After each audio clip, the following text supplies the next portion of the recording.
नमस्कार शेतकरी मित्रांनो, महाराष्ट्रातील शेतकऱ्यांसाठी अत्यंत आनंदाची आणि महत्त्वाची बातमी आहे.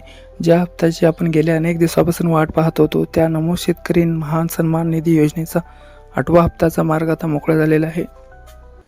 राज्य सरकारने या संदर्भातला महत्त्वाचा शासन निर्णय म्हणजे जी.आर. निर्गमित केला आहे. हा हप्ता नेमका कधी जमा होणार आणि कोणाला मिळणार याची सविस्तर माहिती आज आपण या व्हिडिओमध्ये पाहणार आहोत. शेतकरी मित्रांनो, राज्य सरकारने 8व्या हप्त्यासाठी 1,774 कोटी रुपये निधी वितरित करण्यास मंजुरी दिली आहे. सरकारने हजारो कोटी रुपयांचा निधी बँकेकडे वर्ग करण्याची प्रक्रिया सुरू केली आहे. दरवेळीप्रमाणेच पात्र शेतकऱ्यांच्या खात्यात 2,000 रुपये जमा होतील. तुम्ही बघू शकता 16 मार्च 2026ला हा जी.आर. आलेला आहे. हा जी.आर. आल्यानंतर साधारणपणे काही दिवसातच मुख्यमंत्री किंवा कृषी मंत्र्याच्या हस्ते एका क्लिकवर हे पैसे शेतकऱ्यांच्या खात्यात जमा केले जातात. शेतकरी मित्रांनो, हा हप्ता कोणाला मिळणार, याची पात्रता काय असणार हे आपण बघूया. PM किसानचे ज्यांना 2,000 रुपये मिळतात त्यांनाच हे नमो शेतकरी योजनेचे पैसे मिळतील.